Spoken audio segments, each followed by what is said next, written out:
Welcome to Shooty SuperCoach and welcome to the weekend preview. Going to take a look at a few of the teams here, and there's not a stack of interest, to be fair, and it must be said we've probably hit that stage of the season, that sort of early part where we kind of have to sit on our hands. I mean, after we do those correctional trades and things like that after a couple of weeks, we really have to wait 2 or 3 weeks at least, because we can't really do too much, because we need our rookies to get at least 3 or 4 price rises to be worth anything. And generally, if they haven't done that, well, it's a bit of a waste. I mean, ideally you want those cash cows to peak and then cut them down and get the most bang for your buck. Obviously, there's a few pressing issues. You know, Dustin Martin, hopefully a lot of you got rid of him prior to him having his absolute brain fade, and, you know, he lost price. Now he's suspended. It's just 1 week, and I think most of you will be pulling the trigger anyway, because Dusty and Richmond do not look anything like their best selves at the minute. So I pulled the trigger last week. I'd definitely be imploring you to do it, and I think we all know who to get. You know, try and find some money if you can. Let me I just wonder, I'll just get the tab up now, and just a bit of a thought, just if you can't generate too much coin, what some options might be.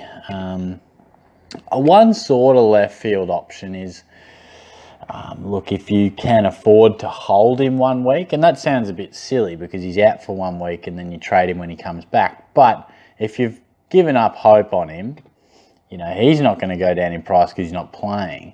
But Stephen Cornelio certainly looks like he's going to go down in price. I think his break-even's about 180. So after a ripping score round 1, I think we could see his price dip significantly. So, you know, he could be a guy that you might be able to latch onto. Now, Dusty's at 520 there. I guess, hypothetically, if you had to go down, who we got? I mean, Jack Steele's name pops up.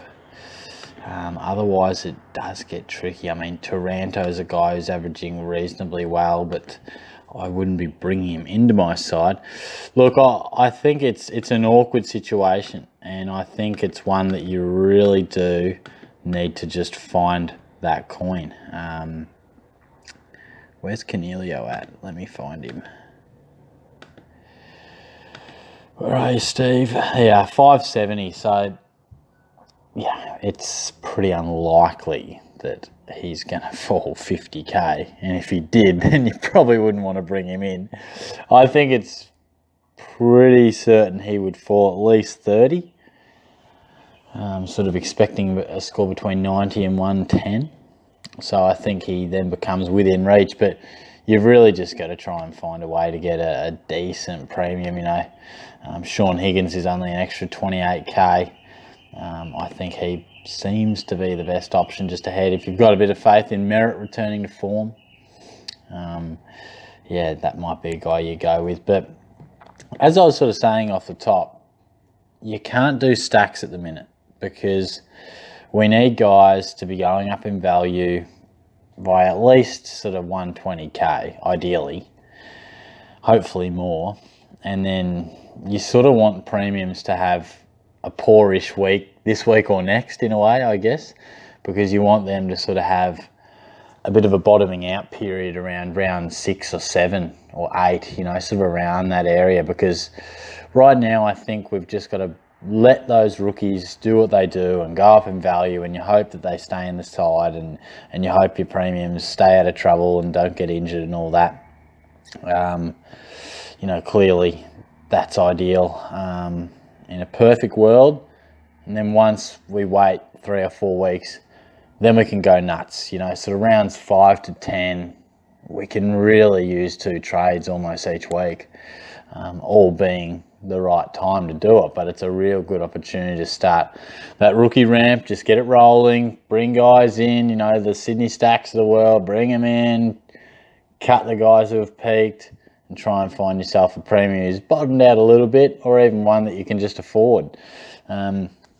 Now, the Fyfe issue as well, you know, really awkward. Obviously, he announced early in the week that he isn't fit to play. What would my advice be?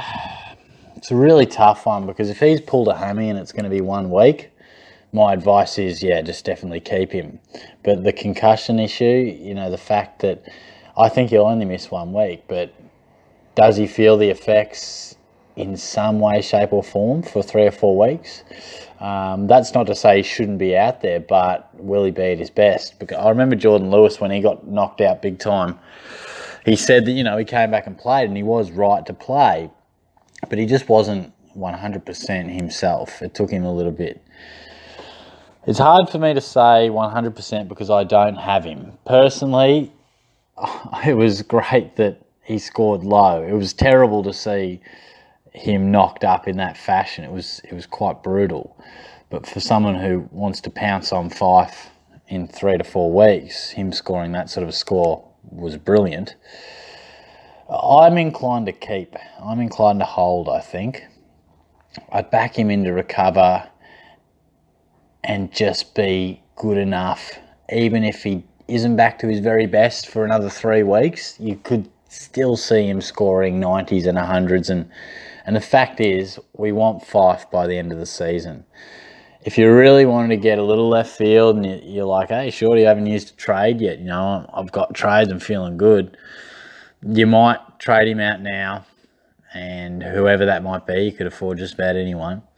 And then, you know, when he returns, he's going to get 2 price drops, which could be anywhere from 20 to 60k each. He could fall 100k potentially if he just goes 105 and 112, you know, nothing crazy.